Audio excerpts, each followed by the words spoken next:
right, Ms. Davis. Here. Mr. Kaiser. Here. Mr. Kennedy. Yes. Mr. Moore. Here. Ms. Perkins. Here. Mr. Walter. Here. Council, you received the minutes from the March 23rd meeting. Do you have a motion? Motion to approve the minutes. Second. Ms. Davis. Yes. Mr. Kaiser. Yes. Mr. Kennedy. Yes. Mr. Moore. Yes. Ms. Perkins. Yes. Mr. Walter. Yes. You received the current expenses. Any questions or motion?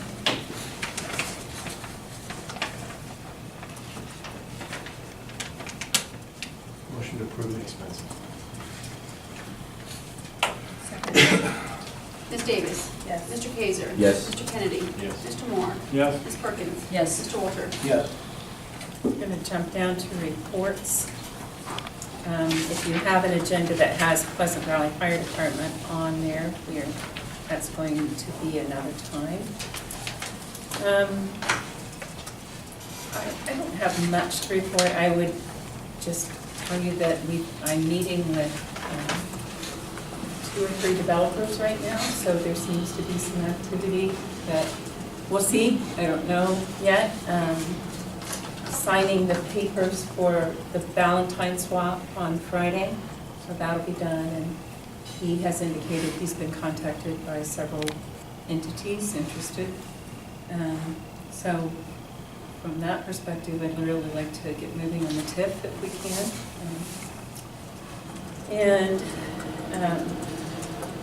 Just some other movement and entities that have been in, or landowners been in, saying they've had interest, people calling, so hopefully we're seeing some movement now. Renee, do you have anything? I attended my conference last April 1st and 2nd, and there's some House Bill 5 changes I think we've mentioned before. And I have a meeting with Rita the first part of June to discuss the changes to our current ordinance, because we're going to have to make some changes to it. So I'm going to go over those changes. Audit was here last Thursday. She'll be back for another day, just probably towards the end of the month. Just don't know when. Chief Hill. I just have a few things to report. The Ohio Department of Health was in with their site inspector last week. They come in annually to recertify the officers on the BAC data master, so that was done. Officer Greenbaum also attended the Union County Sexual Abuse Response Team meeting. They made the announcement for this year's Walk a Mile in Their Shoes is going to be June the 19th at 7 o'clock at 6th and Main at the Pavilion in Marysville. And walk in their shoes, walk a mile in their shoes is when men get out and they wear actually high heel shoes and walk a mile, and women's shoes to, and it's to get awareness out for sexual abuse, rape, and gender assaults. So again, it's June the 19th, 7 o'clock. Officer Greenbaum last week attended patrol rifle qualifications for the department. He attended that in London at the Ohio Peace Officers Training Academy. So now he is certified to be able to instruct the officers on that, so we won't have to outsource that training. I attended the quarterly Madison County Safety Coalition meeting. The preparations are being made for this year's 2015 Click It or Ticket campaign, which will go into effect. That's a mobilization that starts on May 18th, a nationwide mobilization effort. I also attended the Union County Advisory Board, and panel interviews for the part-time police officers were conducted. And we have 2 applicants who are now in the background process, and I want to thank Councilman Kennedy and Mr. Walters for attending, and also Mayor actually sat in for one of the interviews as well, just to observe. So again, 2 of those are going to the background phase. I had 2 anniversaries on the department to report. Sergeant Dale McKees just reached his 17-year mile mark, and Officer Ryan Flowers has reached his 9-year mile mark with the department. And then last but not least, I'd like for the media to please put some information out if you could, particularly in the southern end of Union County and Plain City and the subdivisions, particularly in Carriage and the Meadows, and New California got hit as well last night with a lot of vehicle break-ins. Looks like they're going for change, loose items in the car, so we'd ask if you put any of your valuables up out of your car and make sure that it's locked up, and please report any suspicious people immediately to the police department. And that's all I have. Any questions? Thank you. Thank you. All right, Administrator Bond. I'll keep it kind of brief. Just a reminder, Brush chipping will be April 20th through May 1st. Our registration online portal is up and running live. It's linked from our website, so if you want to go check it out. We are also working on other improvements to the website, and hopefully we'll have those completed in about a month. Our consumer confidence report for water is completed, and it can be viewed on our website. It's right on our front home page, you can see that. Doing lifeguard interviews this week, and hopefully getting those processed. We'll be opening the pool the weekend of Memorial Day. And also, Nate Wolf has started as full-time maintenance worker. That's to replace the maintenance worker that we lost to the city of Dublin. And unless there's any questions, that's all I have. Have you all met Amber? No, good. Okay. Glad she's on board and Kevin with all that website stuff, so thank you. Great. Other than the Valentine property transfer, which we have to close on Friday, I know it's been a long process, but we had to do things right to make sure we did it right for the village and follow the right legal steps. We have the property, the detention pond in Carriage was not sold at foreclosure auction. As you'll recall, the detention pond was its own plot, and when the homeowners association went defunct, there was no property taxes paid on it, went into foreclosure with the county. The county attempted 2 sales on it, which it is required to do by statute. It did not sell at the sales, which is not surprising. Many people would buy a detention pond. And it has now been transferred to the state of Ohio. So we will probably have to have some discussions and communications with the state with regard to maintenance issues on that pond.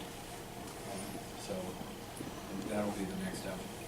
Other than that, just standard solicitor stuff.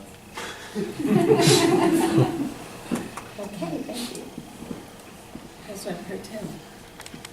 Yes, Council, what did we decide on work session? Did we pick a time, and did we say something in May, or have we got anything on the calendar yet? We talked about doing it quarterly, but do we need to get something on the calendar now for May? Is this for TIFs, or do we have? Yeah, that was kind of, I was thinking, as you mentioned earlier, man, we probably need to decide something on that quickly, at the next meeting, I should say. Well, So- have you had a chance to talk to Valentine about what kind of tips he's looking for? Or what he's thinking? Is this You mean the kind type of development that might go in? Yeah, and what he's kind of expecting? He's playing it real close to the test right now. He's Okay. had a lot of, he says he's had several interested parties, but he's not really sharing them. Okay. Maybe But I he will meant- Friday. But I meant what he's thinking from us in a way of tip. What's his expectations as far as a TIF agreement? Remember, we said that we wanted him to put those cards on the table rather than us making an unsolicited offer. The last I spoke with him, he wanted to wait till after we do the property transfer. He wanted to get that done. After that's done, then we will meet with him to Okay. discuss those issues. So what do we decide, something in May, or kind of nail down something in May? Sounds fine. We don't have anything scheduled at the moment. So we just do that via email, or you want to do it now? What'd you say, Nick? I'm sorry. I missed So it. we have not scheduled anything in May. Okay. Do you want to stick with a Tuesday, the way they used to be, that middle Tuesday? Or So like that. We need to make sure that we get something back from Valentine, otherwise there's no sense in this meeting, you know. So why don't we just throw out some projected dates on email and do it that way? Okay, yeah, I'll send something out maybe about the 19th, if that's between our normal meetings, maybe we'll know something by May 19th. And two, I was gonna suggest if we have, probably should have personnel and finance to discuss 2014 year-end budget. So maybe we should have personnel and finance before that meeting, so that could be also discussed at work session if needed be, or? Yeah, that's a great point, because we have to talk about zoning and maybe the public works folks, and so it'd be nice. So you think, when should we set that? In that For first- personal finance? Yeah. I don't have a calendar in front of me, so. Do you want to do it prior to a council meeting? You mean like next week? Yeah, that's fine. I can do next week, the Okay. 22nd, powers that be, the 22nd work. Chief is 27 good for you, personal finance. Yeah. That's a Wednesday. 22nd, that's a Wednesday. Yeah, is that okay? Oh, Oh, okay, do you want it to be a Tuesday? 21st? oh, I thought we were doing it before council meeting. Oh, right before. Oh, Okay. Is that? Yeah, work? that's even better, I can do that. I thought Leslie was saying she wanted to do it before the work session.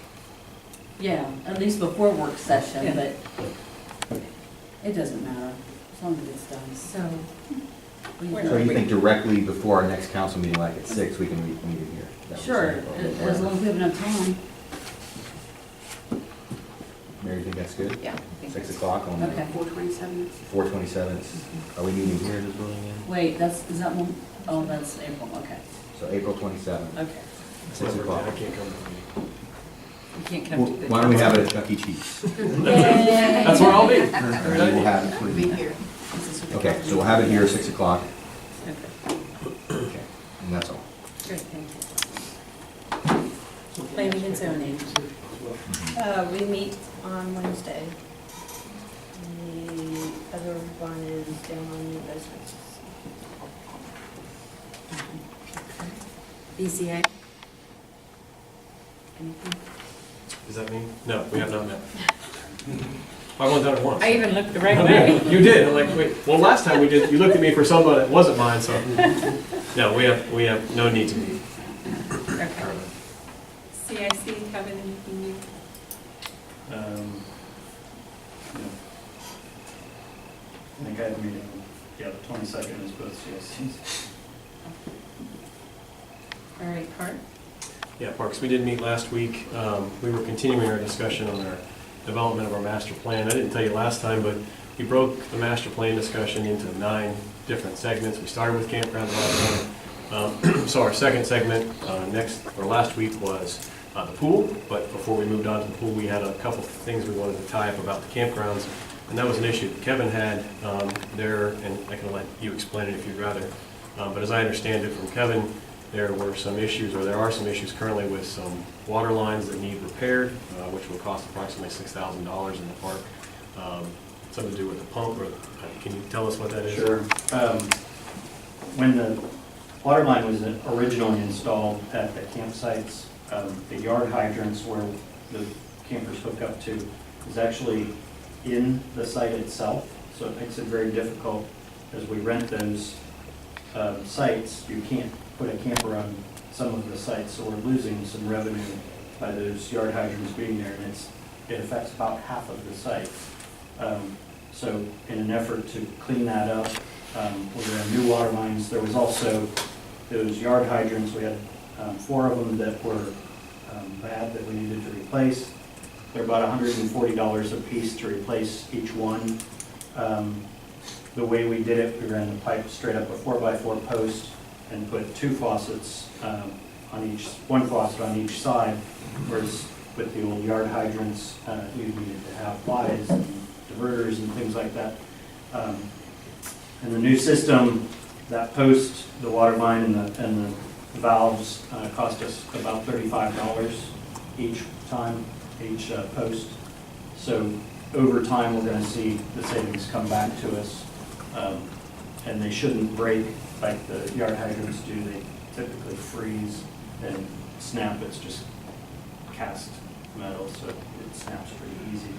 So it's kind of fixed multiple problems that have been kind of lurking out there for a long time that we needed to address, especially as we were going into this registration system. People don't see the site that they're renting in person, so they can't not choose that site. So it was to help alleviate all of those issues. Okay, and you said you needed 6,000. We didn't appropriate And it any was- money out of this sorry. year's budget. Go ahead. I'm sorry, and it was also, we put a meter in the water line because I know all of you have asked how much water we use at the campsite at various times. It is now metered, so we can identify how much water we are using at the campground. It also, we put in several shut-off valves in the main line, so now we can control if we have a break or an issue. We can shut off various parts of that campground. Otherwise, in the past, we would have had to shut water off to the entire park in order to shut water off to the campground. Sorry. I need to apologize. So we did not appropriate any of it. We have, what, about $100,000 in the green space fund, but we did not appropriate into this year's budget. So in order for us to be able to spend it on the park for what it is appropriate for, what it is for, we need to appropriate those funds for this year's budget. Kevin, I think you said you needed $6,000 to perform all those repairs. So the park committee is asking council to approve the $6,000 from the park fund to be appropriated for this year's budget, so we can use it to complete those repairs. Can I ask a question? Kevin, I thought you said that excuse me, the relocation of the water taps will free up some additional camp spots and increase revenue. That's our hope. Okay. Is there any chance that that increased revenue will offset the expense? I hope so, but I don't know that for certain. Okay. I won't know that until the end of October.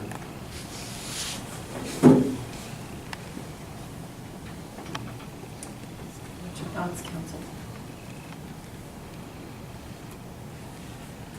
I'm fine with the appropriation of the funds, but I would maybe suggest that we note that and appropriate if you have a shortfall on your revenue over expense at the end of the season to make up the difference. If you don't recoup it, we move it from the pool or the park fund at that point in time, after the fact rather than up front. Just a thought. What do you think?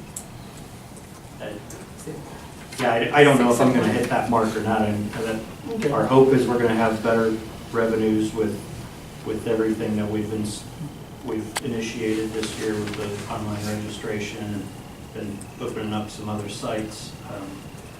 I can't be certain that that's going to help. It's certainly going to help from logistics standpoint internally. And I know if we take in the amount that we took in last year, I'm not going to have enough. Okay. I don't have a problem going ahead with the recommendation made by Parks to appropriate the $6,000 if in the long run that will be more efficient for you.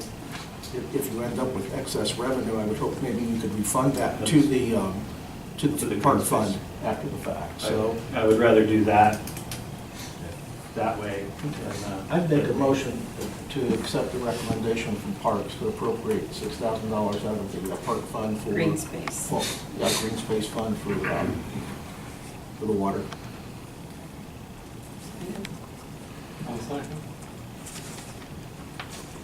Ms. Davis? Yes. Mr. Kaiser? Yes. Mr. Kennedy? Yes. Mr. Moore? Yes. Ms. Perkins? Yes. Mr. Walter? Yes. Thank you. All right, so continuing on with parks, so that concluded our discussion of part one. We moved on to part two, which was the pool. We thought that wouldn't take very long. That would be a quick and tidy conversation. It turned out to be, I thought to be quite lengthy. We were basically discussing three particular topics. One, how can we make the pool a little bit better, and what those costs, what would that cost? We looked at the cost. We're going to find out the cost of a high dive, what it would cost to install one, and the insurance. It's probably a long shot that would be worth the money, but if it is, we can evaluate that. The main topic was the cost of a heater. It seems that the consensus is from the folks that, I'm sorry, I forget her name again. The gal that runs the pool. Farmwell, thank you. Ms. Farmwell says that the biggest complaint that she gets is the pool is too cold. And I'll tell you, I know when I go with my kids, I don't get it. And we don't know how much it would cost to install a heater. I think the general consensus is that it perhaps is not the cost of the heater, but the cost of running the heater. And so that's something that we've asked Ms. Farmwell to get some more information on before we have any, so she'll get some numbers as to what that may cost. And the third item was she felt that she needed a vacuum. I guess, I don't know how many of you use the pool, but I don't know if you want to hear this. Stuff settles on the bottom, dead skin, slime, dirt, I'm sure from someone else's kids, not mine.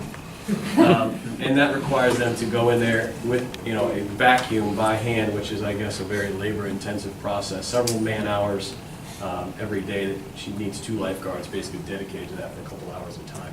Doing that, she believes, depending on the cost of it, I guess they have an automatic vacuum that can perform the task, that may in the long run save her money in salaries. So she's also going to look into the cost of the vacuum, of the automatic vacuum. We wrapped that up and kind of moved into part 3 of our discussion, which is the baseball and the softball fields. We didn't finish that discussion. What pretty much predominated our time was Mr. Jaskowitz, Tom, on behalf of the PCABA, requested some monetary help from council. They put in a fence. It was Barker Field? It was Barker, right? Yes. Yeah, Barker. The fence needed replaced. They ended up replacing that. It looks very nice. I don't know if any of you have seen it, but it's great now. It was falling down in spots. They spent approximately $10,000 on the fence. They asked council, recognizing that they'd already put in the fence, had already spent the money, asked the park committee if we would be willing to recommend to council to recoup or pay back some of those costs or help them with some of those costs. We discussed that at the end. We made a recommendation that we would bring forward a $3,000 request to council to help reimburse PCABA for the costs. Our thought in the park committee was it's a symbiotic relationship. While PCABA does use the ball diamonds more than the rest of us, so to speak, that they do a lot to maintain our park, which is owned by us, that the fence is something that they can't take. They can't, if they were no longer using the diamonds, it would remain an asset of the village of Plain City, and we certainly benefit from it. So we didn't give them 50-50. We recommended $3,000, which is roughly a third of the $9,500 or so that they spent, not quite a third. So thoughts on that? Would that come from the green space? That would also come from the Green Space Fund, yes. How much did you say was the green It's space? about $100,000. It was a necessary repair. I don't know how many of you saw the fence, but the third base line was literally like at a 45-degree angle. If kids would climb on it, and they could take it to the ground. And honestly, I think it was probably damaged because of something the village had done. Many years ago, we had piled up, looked to be like power line, poles or whatever, those big wooden poles that you put a power line on, or something like that. 4 or 5 of those were piled up against that fence on the third base line. 2 years ago, I was there, and a kid got his hand stuck, and a whole bunch of dads had to help move it out so he could get his hand out there. But I think that's ultimately what destroyed the fence. So the fact that PCABA has replaced it and only pays for 2/3 of it, I think is quite generous, given the fact that, it's my belief, we probably been the ones that damaged it, not as a result of baseball.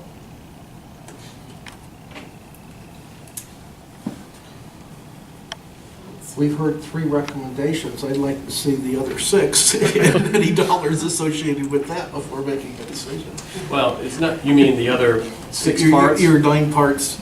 Well, that's just for creating a master plan. Okay. I don't know that, our discussion on part 3 of the baseball and softball fields just so happens that it coordinated with this discussion. I don't think this particular discussion precipitated the idea. They had to replace the fence now. It needed to be done before the season started. We'd be having this discussion about the fence regardless of where we were at or whether we were trying to make a master plan. So I don't expect that we come back and ask for any money on the other 6 parts. I think what we're going to do is get an idea of what costs there are in every aspect of the park, absent this particular fence, and then make recommendations at the end of it. That's probably August. And I would think at some point, a committee needs to look at how do you fund those projects going forward? There is no more green space. That money's gone, that money's gone. We talked about that as well, a need for the Parks Committee in some way. I know we obviously all know the money's tight, but try to create our own capital fund to have money for these things. And that will be part of our master plan and the recommendation. So again, you're probably looking at late fall, winter before that's completed. But we recognized as a body that needs to be done. Because ultimately, once this 100K is gone, the well is dry. We understand that. We need to replenish it and have some small trickle in somehow before we get to it. I hope the heater's not $91,000.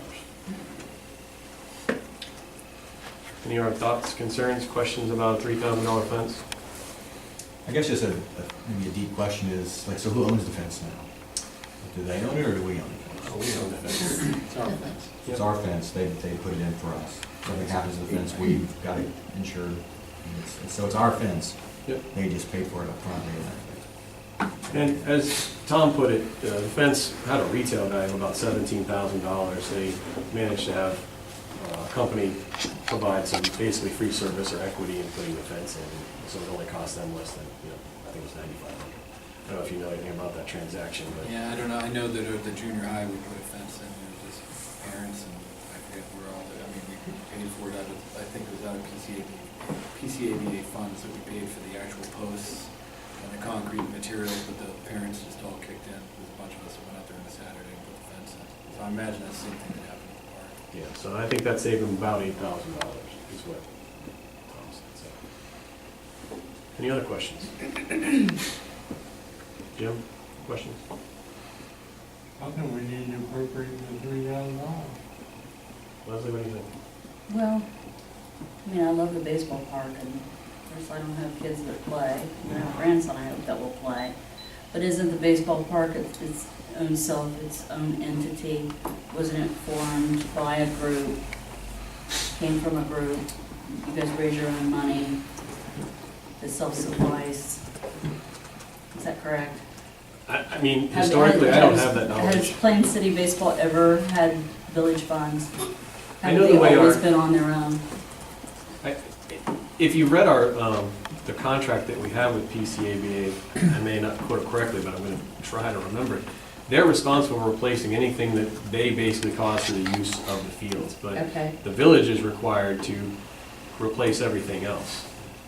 So in other words, contractually, as I read it, the way PCABA would be responsible for that fence is if they caused the damage through the use of, using the diamonds, either in a practice or a game, or, Okay. they ran a mower into it or something like that. Okay. So I think personally, the fact, and of course, take this with a grain of salt, I do have a boy playing baseball, but I don't think there's any evidence that PCABA caused the damage to that particular fence. Now, I don't know that we're going to show who did what, but I honestly, do you remember what I'm talking about, those poles being piled I up against remember the the fence? pole being there, but I don't know how they got there when Yeah, they that was down the left field line. Yeah, down third base line. Yeah, there were these huge, massive, like 6 or 7 piled on top of each other, pushed up against the fence. And that's had to be what destroyed the fence. Okay, you know. but we don't know where they came from. We have I'm no assuming idea. PCABA wasn't moving around poles, but that's just an assumption I'm making. That sounds more like a village function to me. I mean, they were like something you put transformers on. It could have been from years ago. I mean, I know Phone, we had storms that caused damage on Kaiser Field when the poles came down last year. And so I wouldn't doubt for a second that we had a similar situation years before on Barker, and that's how the poles ended up down there, and that's how the fence ended up down. And under the contract, we do have, our obligation under the contract is to provide them and allow the fields to be in such condition that the facilities are usable for baseball. But if BCABA does cause any of the damage to the structures, fences, whatever, concession stands, whatever, BCABA is responsible for that. But they don't have the duty to maintain the upkeep under the contract. That's our obligation. right, so technically speaking, the way I read that is the fence should have been all on us. Now, I talked to Tom about the fact that they went ahead and spent the money and then kind of retroactively asked us for money, that wasn't the best way to go about it, that if they wanted money from the village in the future, and I wasn't admonishing him, but to say, look, this is a relationship we need to work, don't go spend money and then come back and ask for it. He recognized that, he took that under advisement and said, we won't do that again. But he explained the emergent situation in the sense that baseball was starting and they didn't really have a choice. So that hopefully won't happen again with this particular situation, but, they've effectively paid for 2/3 of the fence, and contractually, the way I read it, I don't think they would have had to pay for any of it. Now, of course, if we decided the village had to pay for all of it, I don't know, we would have bought as a nice a fence, so on and so forth. There are other factors there, but the fact of the matter is, I don't think we would have got out of it replacing ourselves for less than $3,000. So council, do you want to take action here tonight? You want to think on it for the next meeting, or do you not want to take action? Someone wants to, then we need a motion. on a vote on it or drop it completely. So, We spent a lot of time on it the other night at the park meeting. so are you making a motion? Hmm? Are you making a motion Yeah, I'll make a motion to appropriate the $3,000. from grease space funds? Is there a second? I'll second it. When is it appropriate to have some more discussion before we vote? I'd like to, because there's only, so much money in the pot, so I'd like us all to consider, if we do go down the road and give them $3,000 for this, are we gonna be able to give them $3,000 for a pool heater? We just, at some point, I guess in my own opinion, I'd like to hear what Aaron Farnwell has to say about what the pool needs are. What she thinks the vacuum cleaner and what she thinks the heater's gonna be. I'm not a big fan of the heater. I think we call it the sun and we just get tough and we jump in. But I would like to, before we start, this is my 2 cents on it. I'd like to see what other needs we need. What do you think? I've been researching the vacuum, it's looking like $1,000 to $3,000. Pool heater, I met with the pool company today. It's gonna be a much larger undertaking than we expected, and I expect it to be quite a bit of money. Does that mean $250,000, and is it $20,000? What does that mean? We're talking that we have to build a building outside of the pump house that we have to house it. It's about the size of one of our sand filters. I'm not sure if you've ever been in a pump room. Probably about 6 foot long, 8 foot long by 3 to 4 foot high. So it's going to be. So whether we have $91,000 or $94,000, it's going to be substantially more than that. I'm waiting, I just met with them today, they took it back to get an estimate, so I don't want to give any number. They didn't give me a number, but we're a little more than 5,000, 6,000. Okay. She did also mention that there was a product that she would be researching, some kind of liquid product that settles to the top of the water that allows the sun to heat the water much more efficiently and retains the heat in the water. I thought the same thing, Leslie, like you, but already enough chemicals in there. But, so we'll also get information on that. I don't know what that is either. Okay. So that's what I would just ask everyone to think about. If you think we need to spend the money on the fence, that's great. And also think about spending the money on the vacuum. It sounds like the heater is probably not going to, at least. Well, we also have the bathrooms. And yeah, that's the issue with the park. It's always been an issue. There's a list of probably 50 things that we could do, and the money is not always there. So what to do with finite resources with infinite problems? Well, just to be clear, I think there is some money trickling into the green space fund. I think $500 out of every home that we sell goes to. Yes. Oh, is that a park fund? Same thing, There's right? 2 separate funds now. But they go to the same. I believe it's the same, yes. Okay, I mean, we could use the We park are fund. doing that now. It's not, Okay. green space has been set aside for another park, Right. and council at the time decided that wasn't going to go, so it's Right, kind I of get it. being. But the park fund and the green space fund, they can both be used for the same purpose. So there is some money going into a fund every time you sell a home. Right, go ahead. All right, so we have a motion on the table. Ms. Davis? Yes. Mr. Kaiser? Yes. Mr. Kennedy? Yes. Mr. Moore? Yeah. Ms. Perkins? Yes. Mr. Walter? Yes. Anything else? No, that covers it, Mayor. Thank you. Higher? Really wasn't nothing that happened the last meeting was one guy short. I do know that we got some job openings for part-time firemen. I think we need 4 things. So if anybody knows somebody looking for a part-time job,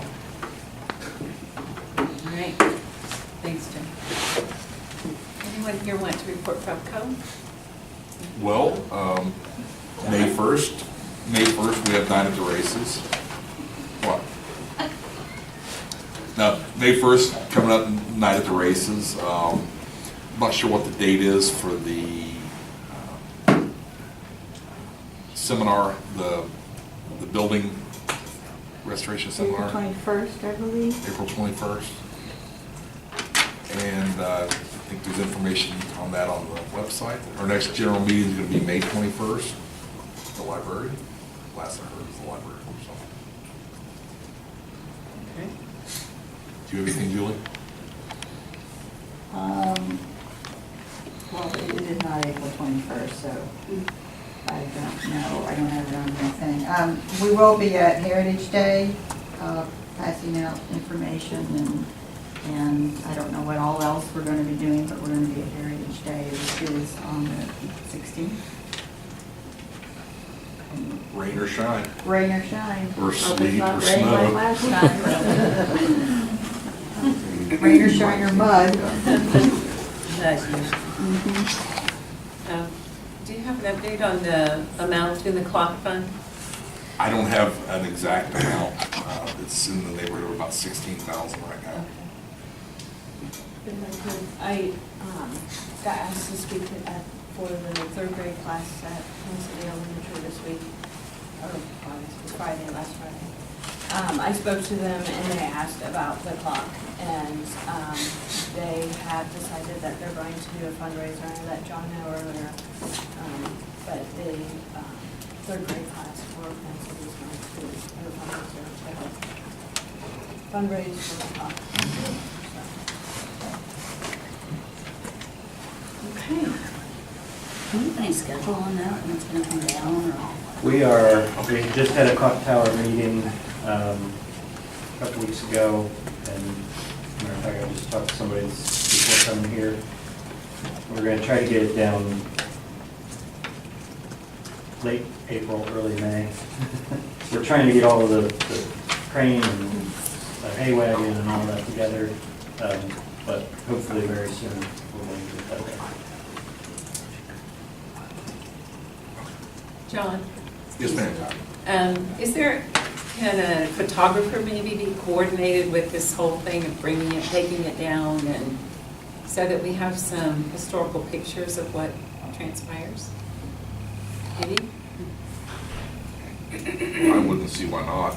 I just think it would be a good thing for it. That sounds almost like a good thing for one of the newspapers to do. Their heads are down. Yes, we'll. Let us know. Yeah. And I'll do the video, so. You know, if you've seen any of the old pictures of when it went up, it was a massive celebration with, what, hog roasting or whatever they do with hogs. A big event, so. I've been in touch with the dispatch and all four Great. major news networks in town, Great. so they will, Excellent. I'm sure I'll be there. Thank you.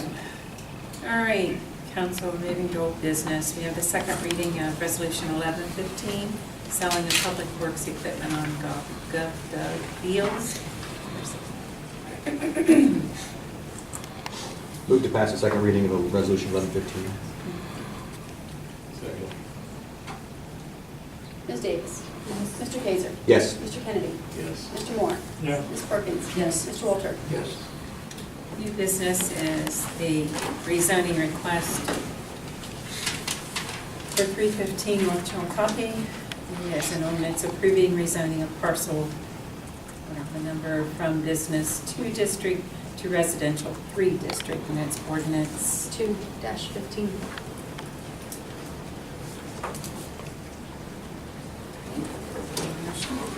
And the, First reading. is the first reading, the public hearing is scheduled for May 11th. We also need to wait for the detail on it, correct? We would like to do that, to wait for 30-day plan, but we do that Is it- at the last. Make a motion to pass the first reading of 2-15. Second. Ms. Davis. Yes. Mr. Kaiser. Yes. Mr. Kennedy. Yes. Mr. Moore. Yeah. Ms. Perkins. Yes. Mr. Walter. Yes. All right, council, anyone have anything else? Bob?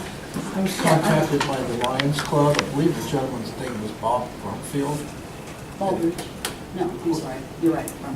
And again, they're interested in the village passing a resolution to acknowledge 75 years of community service by the Lions Club. It's coming up quick. If we could have a resolution prepared for the next meeting where we could put the actual date that they give us in, I think, they've been a very good service organization for the community, and I think they deserve that type of recognition. I thought he was going to be here tonight. I forgot to tell him it was here instead of the City Hall. There's a note on the door. Okay. So, they are also going to be the Grand Marshals of the July 4th parade. We are able to have one.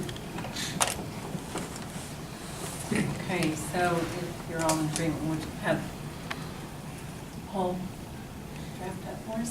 Have a resolution of the date that we can fill in when they tell us what the actual anniversary date is. It's coming up quick, I know that. Okay. Now, the next meeting, great. I also spoke with Josh, with designing the pool on the proposal they gave us. He is working on a more detailed plan, but he said the timeline they're looking at is 8 to 12 months, and that the third-party costs included in are included in the proposal. So the $50,000 includes all the third-party components in it. But he said he would get that together. He said he's more than welcome to come out next meeting if we wanted him to go through some of the more detail. He is putting that together. So I guess I just need to know if you would want him out here or if you... I'd rather have a proposal and a chance to digest it and perhaps, come up with some questions before we have it here. Sure.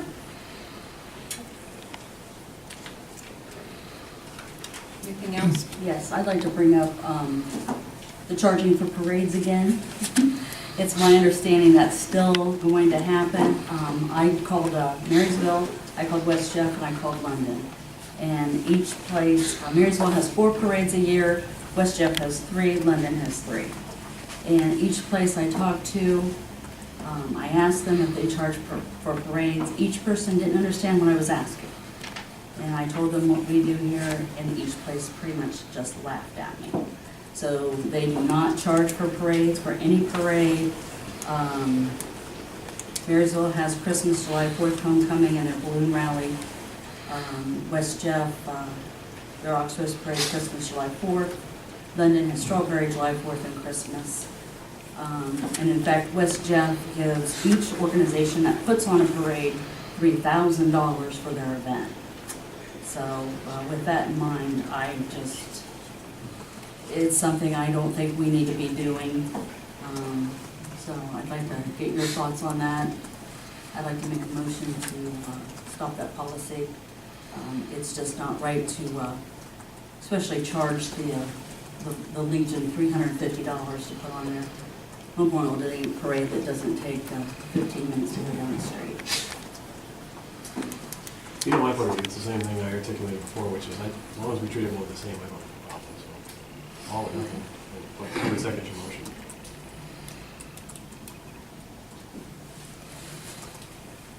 So what's the motion? Lots. Where a motion is to not charge or? Correct. For anybody? Correct. I would just say, we're in the middle of discussions and information coming from an entity who is here to help us figure out how we have more revenue, what we can do to be in a better financial place. And not that, I don't disagree or agree. I just think that right now is a bad time to be making some of these decisions when we're trying to get more information about how to better handle finances so that we're at a better place.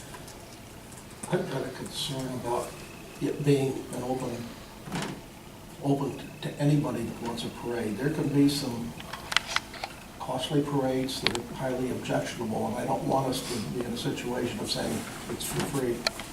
So I'm concerned, I think there needs to be some discrimination there.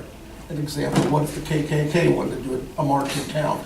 We give them a free parade, put the police out. You know how many police we would have to have? Not that I'm for the KKK, but I'm just. everybody has a right to assemble. I think I'm it's gonna back it, but Maybe, but I'm concerned that if we hit, I don't have a problem with some of the organizations that you're concerned with, Leslie. I have a problem if it's for anybody.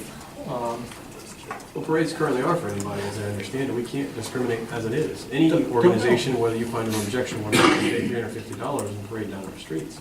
So I don't think the KKK is saying, darn it, it's just too expensive to parade down Plain City streets. If they wanted to, they'd pay $350 and they'd do it. Yeah, I liked having a little bit of control on it.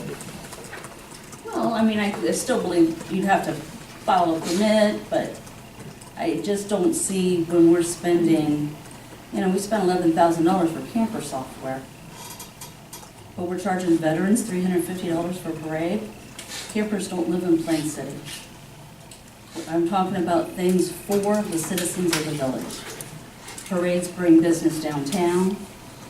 They're good, they create community. Bob also has a valid point when the sense it ever became too expensive for us to run parades. We can always change our minds, but we're gonna have to apply that uniform. In other words, if we open up parades to anybody, we're having them every week and it's too costly, next year or any time, say, you know what, this isn't working. They have to be approved from a safety perspective by the police department, is that correct? There's an application made to the police department, and in turn goes to the fire department, and in turn goes to public Okay, and if works. something really, But by ordinance, it's really only the police department, but we involve all three entities just to ensure that we're. but if it was a serious threat to public safety, you have the ability to say no? Correct, if there was that, or if we didn't have the ability to give the manpower for, Okay. if it was too great of a resource for our needs to be able to Okay. provide safety. And Chief did speak, when we were talking about it in personnel and finance, he did say, am I correct, that it wasn't that great deal of strain on the police department budget, is that correct? Do you still feel that way? Yeah. it All right, there's a motion on the table. Was there a second? Yes. Ms. Davis? Yes. Mr. Kaiser? No. Mr. Kennedy? Yes. Mr. Moore? No. Ms. Perkins? Yes. Mr. Walter? Yes. All right, Is that effective this year? First immediately?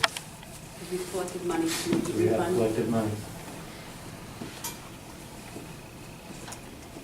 So that's So not part of the discriminatory, we motion. say the date. Is it retroactive? We didn't make it retroactive. No. That'll be a fun meeting to have. So we're not able to give a refund, is that what you're saying? right. That's what's being said. If you want to make another motion, Okay, I would like to make a motion to make this retroactive to, take your money. sure. Second. Ms. Davis? Yes. Mr. Kaiser? No. Mr. Kennedy? Yes. Mr. Moore? No. Ms. Perkins? Yes. Mr. Walter? No. Is that a tie? Thank you all. Yeah. Yes. All right, you ready for Rockville to give their presentation this evening? Thank you for being here. Sorry for the preliminaries, the necessary. How would you all prefer that we work? Disappointed. We are moving on with our meeting. Go ahead. Okay. Good evening. How would you all like to, want to stay seated here? I'm going to project on the screen right here. This might be a great time for a restroom break. If you like me, it's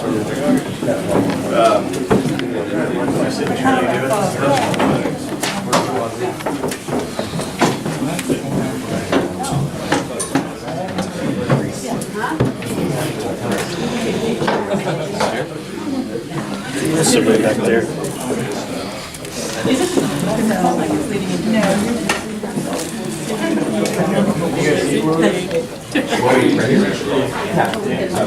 Yeah, you're right.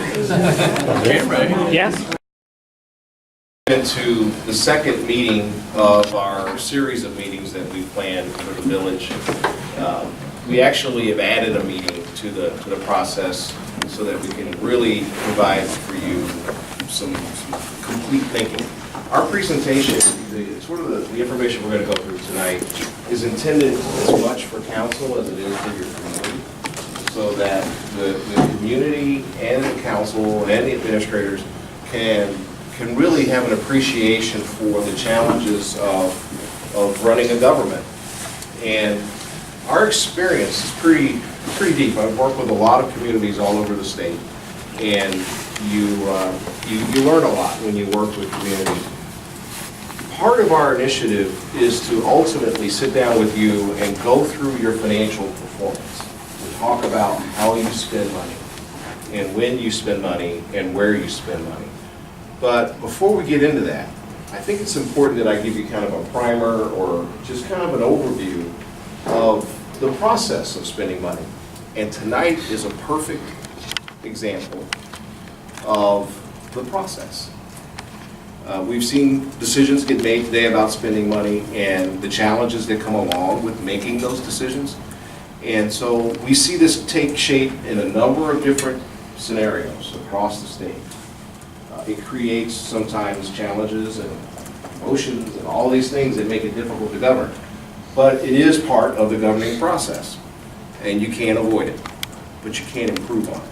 So part of our responsibility before we talk to you about how you spend money and if we're spending too much or we're spending too little is to take a step back for a second and talk to you about what it is a government's all about. So that's what the second meeting is going to be. Let's kind of go to the next page, if you don't mind. I know I don't have to tell any of you what the role of a local government is, but sometimes it helps to kind of think about it. Because when you think about what the role of a government is, it helps you put in perspective your behavior, how a government is supposed to provide the services to the citizens, and what the citizens might expect of the government going forward. But the key process of a government is to create and establish what we call a quality of life for your residents. Quality of life. I didn't say a wonderful quality of life, and I didn't say a lousy quality of life. I just said a quality of life. What is a quality of life? And I'm not going to answer that question because I don't live here. You do. What matters to you may not matter to me. And that's going to be very, very important when you begin to analyze where you spend money and why. The quality of life ultimately ends up being reflected by the actions of council. It's what you do as council members that establishes ultimately what the quality of life in this community will be. You're the ones charged by the residents of the community to establish that quality of life. So, how does the council go about doing that? First and foremost, and I heard it pretty clearly today, I heard philosophies about doing business. Philosophies about how you treat people. Philosophies about providing services and support for other community, for other agencies and boosters associations. Philosophies.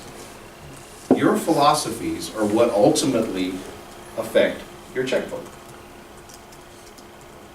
It's how you think about what you want to do for your community that will end up either costing you money or saving you money. It's the establishment of those philosophies that will guide what the quality of life will be. So I work with a lot of communities and we sit down and we talk about what is your philosophy? You know, just give me a few ideas. What's your philosophy? I'm not going to ask you any questions tonight, I promise. I'm just going to talk. I want you to think. Some people come to the job with thoughts already in their mind. Other people come to the job and then they hear from their neighbors, and they get email messages, and they hear from associations and others, and they begin to develop philosophies based on community feedback, based on the things that they hear from folks that operate and live in the community. And it then forces folks to think about, okay, let's do this, let's do this, let's do this. Other folks develop philosophies around their funding limitations. I have some clients that say, how much money do we have? $10? Nope, won't do it. Their philosophy of quality of life is strictly governed by how little or how much money they have. They don't care about everything else. Not necessarily the best way to go, but they won't go broke, I can promise you that much. I don't know that you guys are that kind of a community. And then there's a third level of a factor that really gets into philosophies and goals, and those are things associated with legal life responsibilities, the things that you must do, the things that you can't do legally. Economic, I heard someone made a comment I believe it was you, Ms. Perkins, about the parades bringing business downtown. Okay. Some communities really need economic activity. Mayor, I heard you talk about developers showing an interest in the area. And if those things, you know, as a neutral party, as an outsider, sitting here listening, I'm hearing areas that seem to be important to you all, just from your reaction. And that importance is creating an economic opportunity for residents in this community and for business owners in this community. So how might that ultimately impact the philosophies that you create? You know, then there's other practical aspects about the philosophies you might have. For example, you know, if you happen to be in a town that has flooding problems, which I have a client that floods every other year, and it's very difficult for them to manage through the flooding process. And so they have philosophies around how do we exist as a community when we continually flood. And I always ask myself, why don't people just leave? You know, just move away. Well, you know, when you love where you are, it's not that easy. But there are things that can impact you on how you make decisions that aren't related to money, they aren't related to, you know, community impact. It's just who you are. It's just your fabric that causes you to believe the way that you believe. So ultimately, your philosophies allow you to begin to establish for yourself goals. These are the goals that we would like to achieve, and I'm going to talk to you in a second about those goals.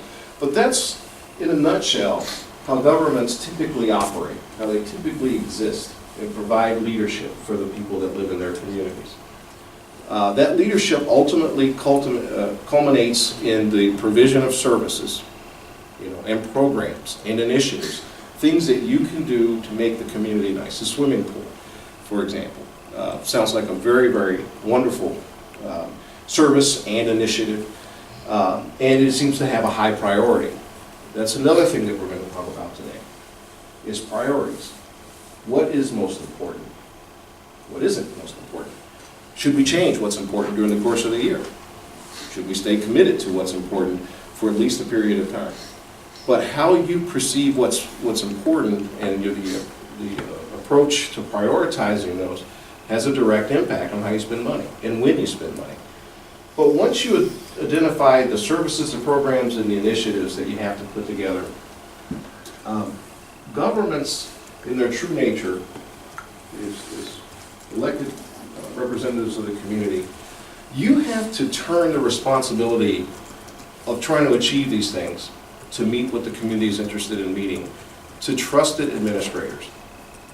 People that do this every single day, in some cases 24 hours a day. I've heard stories. And allow those individuals to perform the duties that they need to perform to adequately address and deliver the services and the programs and the initiatives that you direct them to deliver. So that means that you have to have a lot of confidence in your executives, in the administrators that accomplish what needs to be accomplished on a timely basis. You have to invest in them, you have to support them, and you have to have them have measurable goals so that you can see whether or not they're accomplishing what it is you want them to accomplish. And it makes it easier, for better or for worse, if we're not getting where you need to go.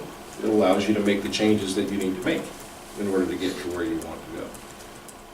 But without being able to turn those responsibilities over and have trust in those administrators, it's very difficult for you to know that your philosophies will ever get properly carried out in the community. So you have to believe in those folks and you have to give them the ability to succeed. Then you also have to challenge or at least have put the responsibility on those administrators to evaluate their success in delivering the services. And if they're not successful in delivering their services, revise what they think is necessary to get where you need to go. Again, from a governmental management perspective, that's sort of the big picture, the way that the whole process should operate. Now let's turn to page 4. I thought it'd be fun to list to you the list of services and programs and initiatives that a community can provide to establish a quality of life. There's 30 of them on the list. We probably thought up more than that, but this is kind of the main list of things that, as you look at a municipality across Ohio at least, some of the things that we generally see. You all provide a number of these items. Police protection, emergency medical services, is that, the EMS, is that through the village or is that through the fire? That's the district. That's the fire district, okay. Street maintenance and repair, I understand you try very hard to maintain the streets and repair them and to line them and do all of this necessary things. The village does not provide gas and electricity, is that correct? Okay. Water, wastewater, trash collection, recycling. How about library? Library. Okay. Parks, recreation, that's obviously a very important part of the way the village operates with the pool. Do you guys do 4th of July fireworks? Do July 4th fireworks? Okay. But they don't pay, the village does not pay for them. Oh, okay, wonderful. You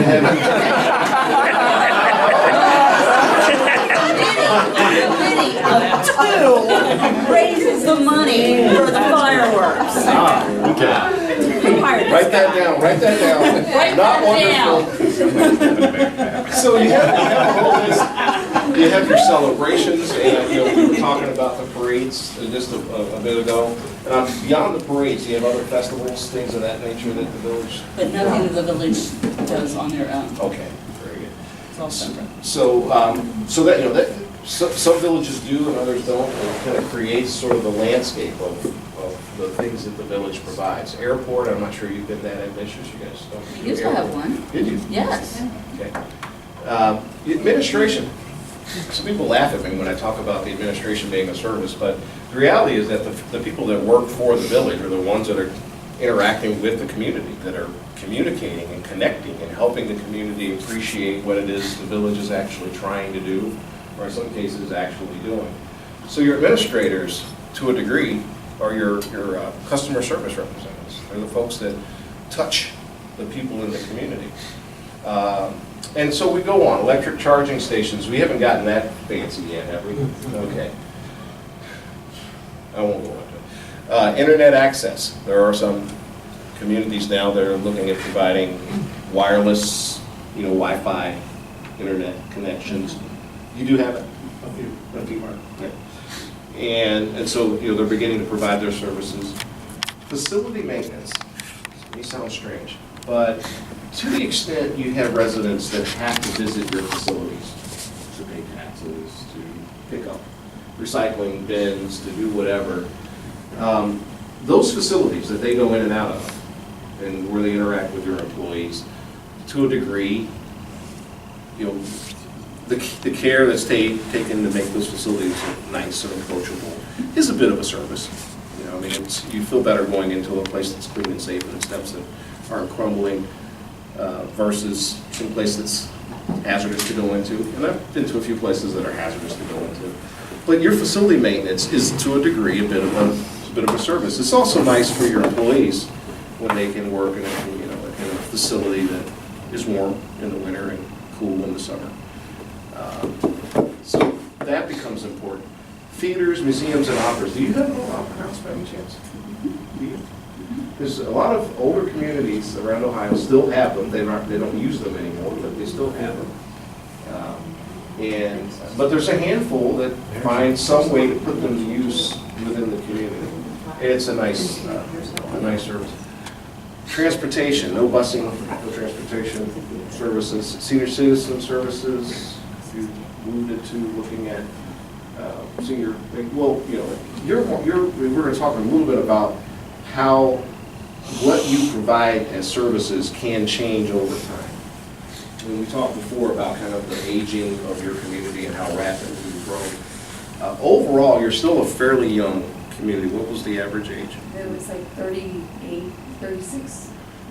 Yeah, 36 years old is kind of it doesn't mean that there aren't senior citizens in the community, but you have a younger community, which senior services today may not be so important, but in a few years could be. By the way, have you all met Emily? You met Scott at the last meeting. These are my two guys. Hold your hands up. These are my two. These are the two people that do all the thinking. I just do all the talking. Stormwater, zoning, and planning.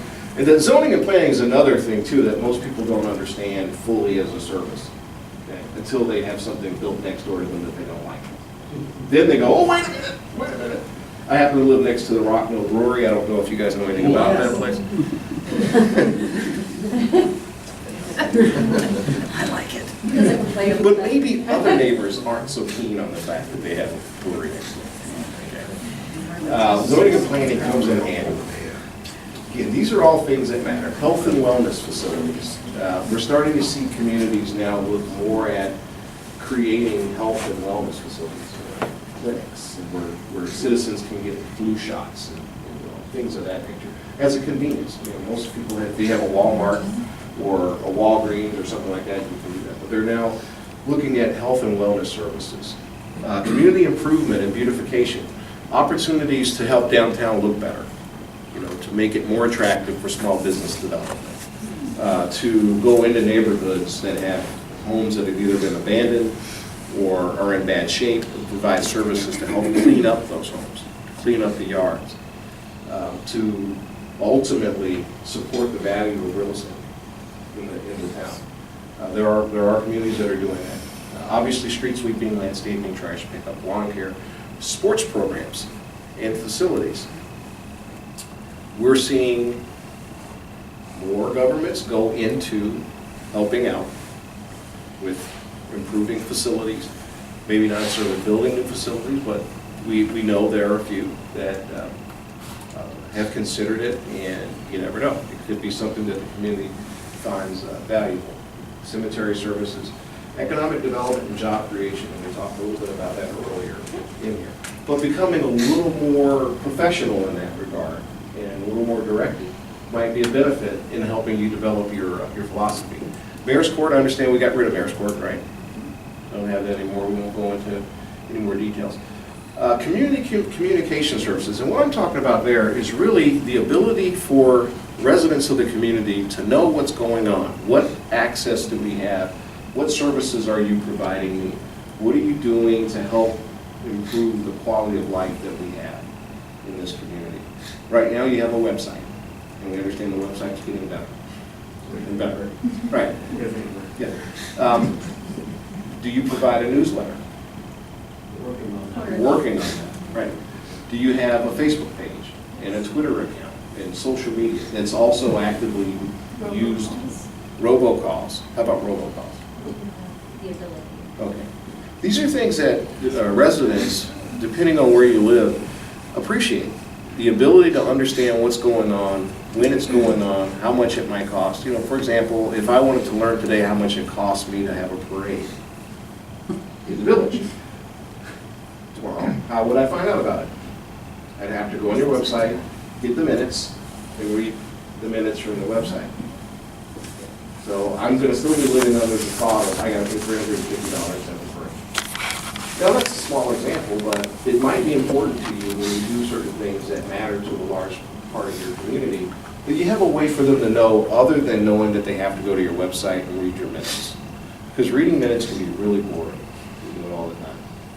Communication services, though, is something that most governments never really think about. And they don't think about it as a service to the residents of the community. They sort of think about it, oh, we got to have a website because somebody else has a website. So when we go through these services, it's pretty important. Pesticide and mosquito control, kind of the standards. And then historical preservation. Again, one of those things that we're not sure if that matters to your community or not. You can probably think of another 10 things, but these are some of the most common services and programs that as a government you can provide to the residents. And how you provide those begins to establish the kind of the quality of life aspect. So I mentioned to you, we talk to and work with a lot of governments around the state. And I pulled out just a handful of things. We work with governments all the time to put together plans and whatnot. So we pulled out some of the philosophies that we've seen, and I wanted to share those with you. Because I'm not sure, has council at any point ever really sat down and kind of hammered out what are some of our key philosophies about providing services to the community? About services. In the past, we've held retreats where we've kind of tried to put in focus goals with the teacher and what those priorities are. We do not do that much. Hasn't been. We recommend that you do.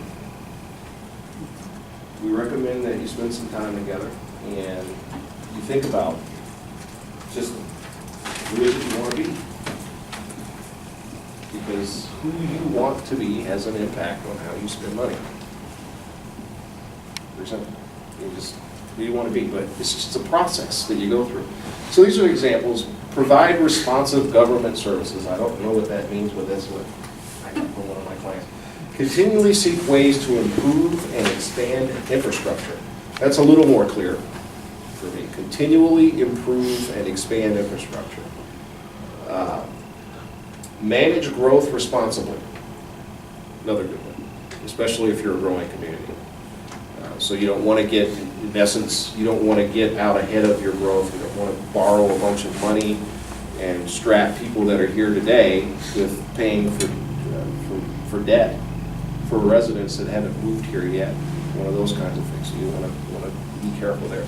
Exceed expectations of residents and offer an extremely high level of service. I borrowed that one from the community next door. Guess which one? Exceed expectations of residents and offer an extremely high level of service. That really says something. That says we're going to spend a lot of money. That's what that says. Articulate values and actions internally. I can't stress this enough. From a philosophy perspective, to think about yourself internally is pretty neat. Because if people internally don't understand what it is you as a council really expect and what your philosophies are, it is really hard for them to execute it. And I played sports in college, and the coach was very clear at making sure what he wanted us to do when we were on the field. Very clear. Execution, execution, execution. The teams that don't do well are the teams that don't understand clearly what it is the coach wants them to do. So starting with articulating your values internally, then to your community, the residents also have to know what it is you intend to do for them and how you intend to do it and when you intend to do it. So that's a great philosophy to have. My favorite, be a great place to raise a family. Does that sound familiar? It's yours. It's yours. Be a great place to raise a family. Love it. Because it says something. It says this is something that's special. Taking that idea, that philosophy, and moving it into, because Scott is from Ashland. Scott says, if you ask anyone that lives in Ashland, what do they think about Ashland? They always tell you, it's a great place to raise a family. And I said to Scott, so then ask him the next question. What is it about Ashland that makes it a great place to raise a family? It's that next level down where you begin to get into your services, your programs, your initiatives. And it's where you help begin to set your goals for how is it, what is it that we can do to make this a great place to raise a family. Not a good, not an okay, not an average, not a nice, a great place. Great says something. It says something meaningful. It means that you're striving for something beyond just the norm. That's what I read when I read that. When you read that, then you have to say to yourself, as a philosophy, then how do we move forward to accomplish? I'm looking at you because you're in charge of that. Okay? In charge of the great place. How do you get there? Then you want to align your elected officials. This is another philosophy. Align elected officials with administration. This came from a community that I work with that had a significant turnover in their administrative team. And the elected officials went through the process of getting a new administrative team in, and they wanted to spend a great deal of time making sure the new administrative team really understood what the philosophies were and how to execute and get the results. And then lastly, a philosophy. This was kind of neat. This was a town not terribly far from here as well. Treat employees as valued assets. Now the reason for this philosophy was that they were finding that their employees were not doing a good job. And as a result, of them not doing a good job, it was costing the community, the city, money. People were cutting out on the job early. They weren't fully doing everything they were engaged to do. And ultimately, they realized, holy cow, these folks are costing us a ton because they aren't doing a good job. So then the question was, well, why aren't they doing a good job? Maybe they weren't so happy on the job. They weren't happy about the way things were going. And they learned a valuable lesson, and that is your employees respond to being treated well, or your employees respond to being treated poorly. And that particular community decided to adopt a philosophy that said, okay, we're going to start over, and we are going to love our employees. We're going to love them, we're going to show them we love them, and we're going to give them what they need, because when someone is happy on the job, you get lower turnover, the efficiency goes through the roof, and ultimately you end up with better performance, lower costs to the community. Why am I sharing all these things with you? Every one of these things has something to do with, at the end of the day, how you spend money and why you spend money. And I don't want to get into the how and why you spend money without you having this in the back of your mind. Because it's going to be really easy when I start showing you numbers for you to go, aha, we're spending too much money over there. Or we're not spending enough money over here. And without some background, it's really hard for you to put a frame of reference around it. So that's why we're kind of going through this. So then we move from having philosophies to setting goals. Okay, Kevin, we want to improve the value of this community. We want to make people and businesses have increased values in their homes and in their businesses. What are we going to do? Well, let's talk about removing blight, increasing home values, improving neighborhoods. Goals end up being a bit more specific, but they're written out so you know what you're shooting for. Reduce the number of potholes by 50%. That's possible. By a certain date. Attract, retain, expand local businesses in the community.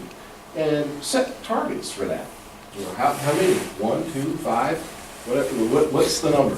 Keep taxes below 1.5%. These are actually real goals, by the way.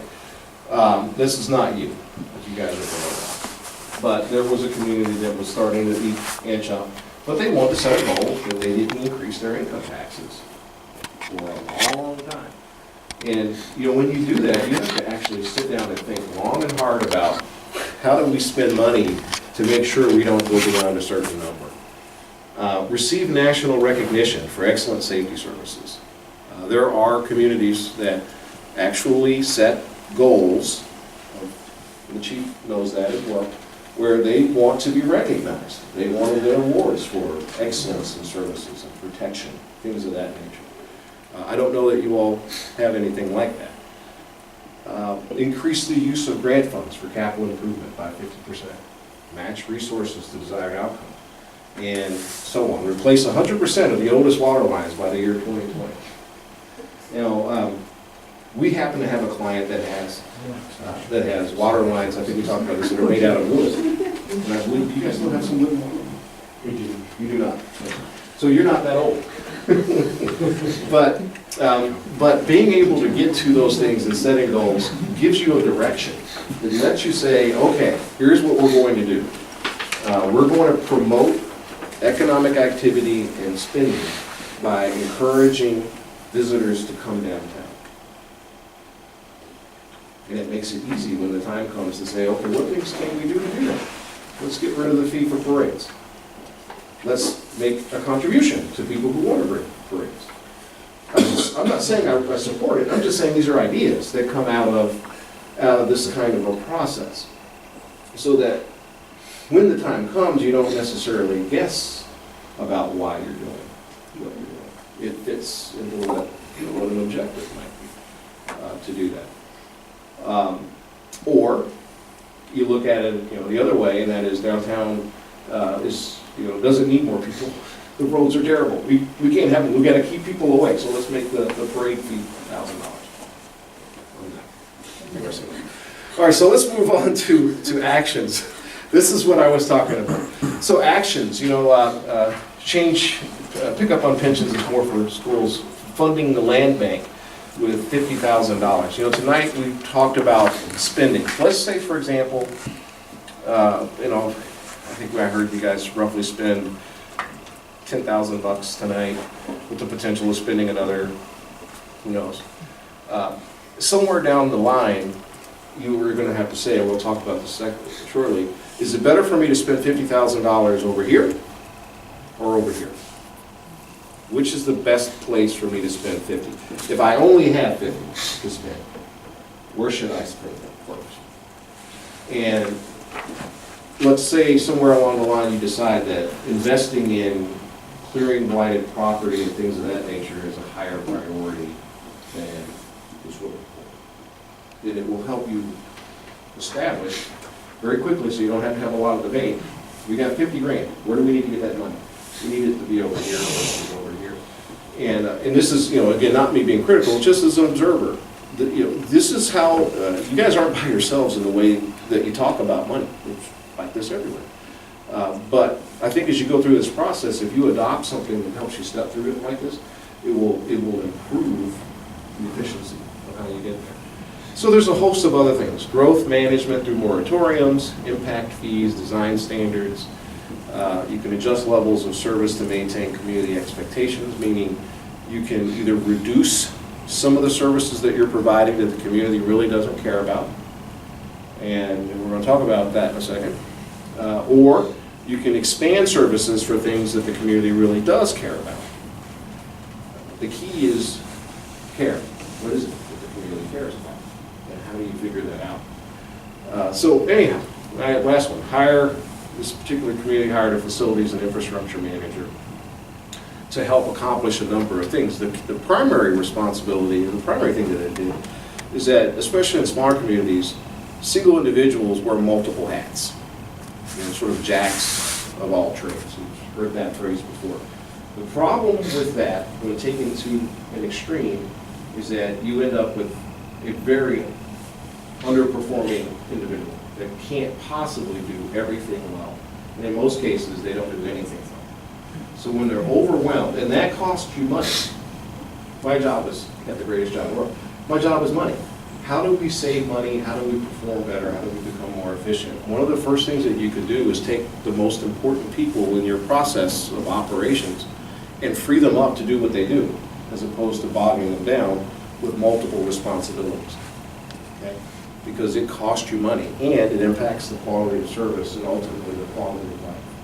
So you have to kind of, sort of the old adage, sometimes you have to spend money to save money.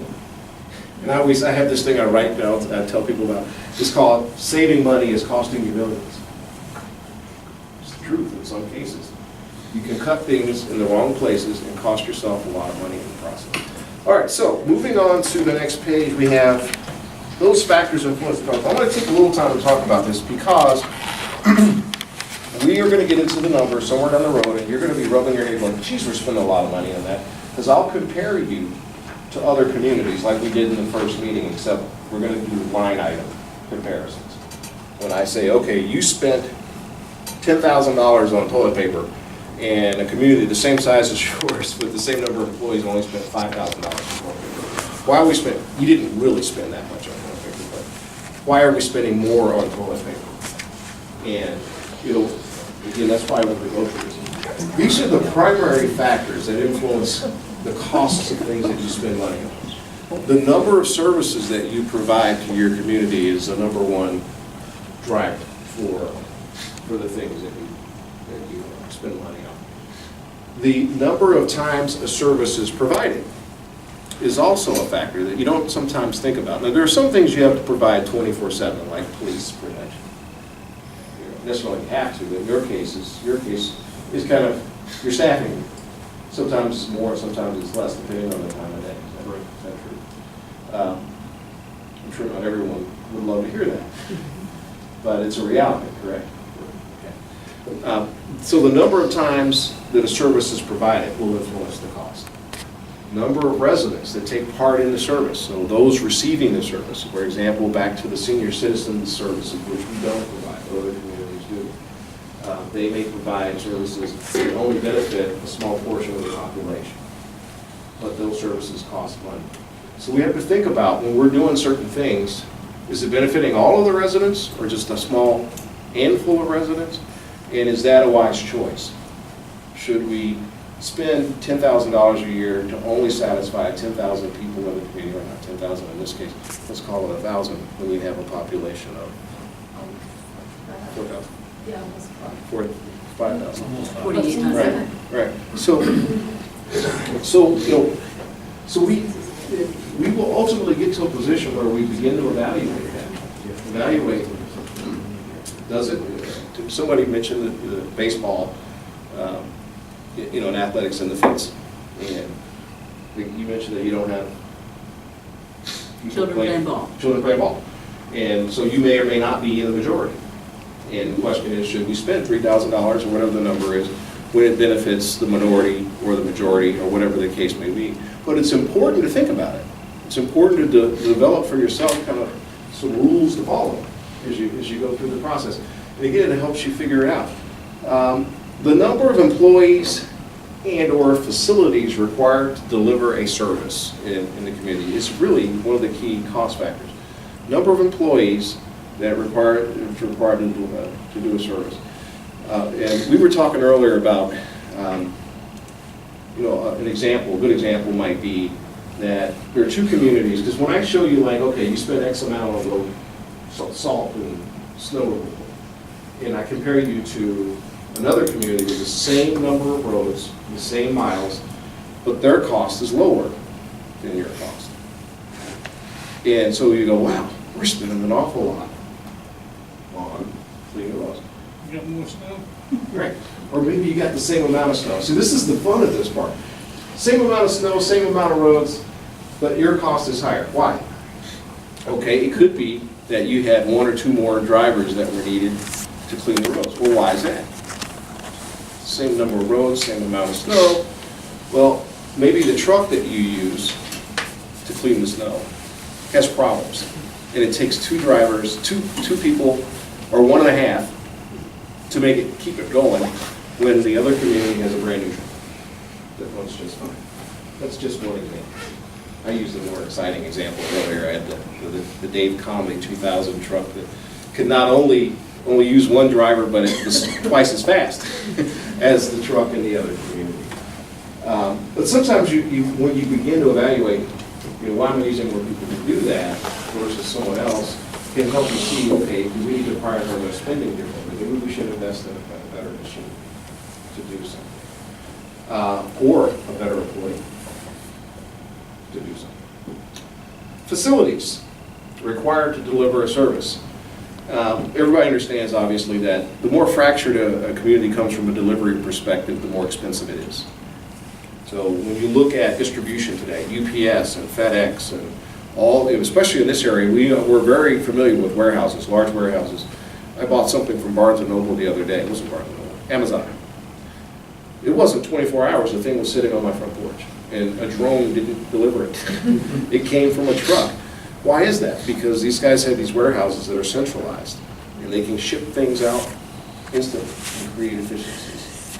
So efficiencies and facilities become important.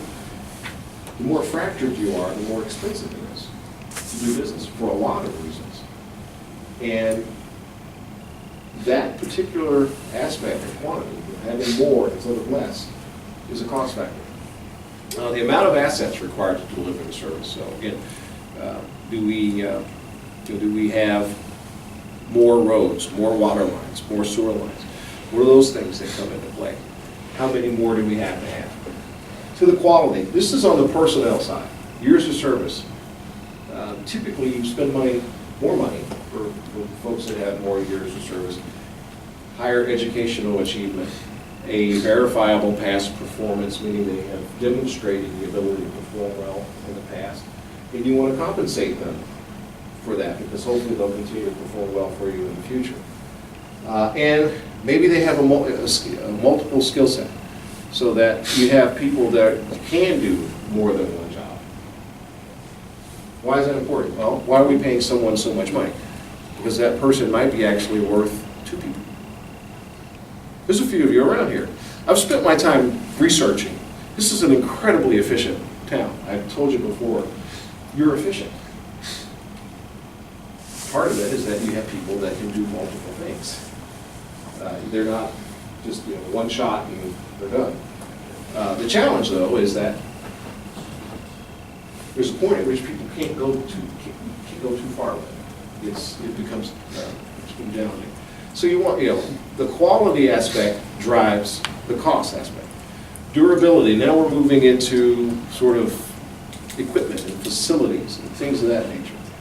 When you invest in something, do you invest in, for example, a fire truck? Do you invest in a used fire truck, or you don't do fire trucks? Police cruiser. Invest in a used police cruiser or a new cruiser. Right. But not on a regular basis. The challenge, because in some communities, in order to be really efficient, they go after a cruiser that's 5 years old or whatever. Not a good idea, because those things cost you more money in the first 6 months to keep those things operating. But when you begin to compare how much money did community A spend for their police cruisers versus community B, and one is here and one is here, you may say to yourself, well, we're spending way too much on police cruiser. But the reality is, you may not be, even though it appears so. When you're spending X amount down here, you're paying a heck of a lot more maintenance, personnel, and who knows what other liabilities come along with it. Simple versus elaborate. Quality. It took me a while to come up with the right two words, but the fireworks are the perfect example. Some communities have some have none at all, no fireworks, and others have very elaborate firework displays.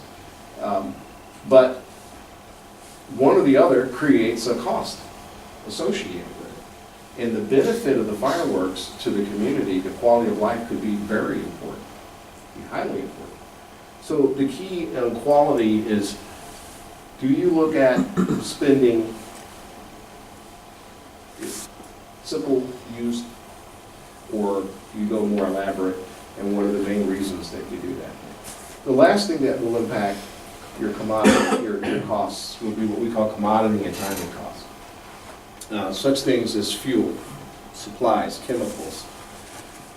When everything else is stationary, you know how many people you need, you know that you've got 3 police cruisers and 6 miles of water and sewer lines. So all those things are fixed. You know what they are. They're in the ground. The things you don't know is how much will gasoline and diesel cost me this year? How much will the supplies, for example, salt, road salt, how much will road salt cost me this year or next year? How much will the chemicals that are needed to clean the water and the wastewater cost me next year, or even in 6 months?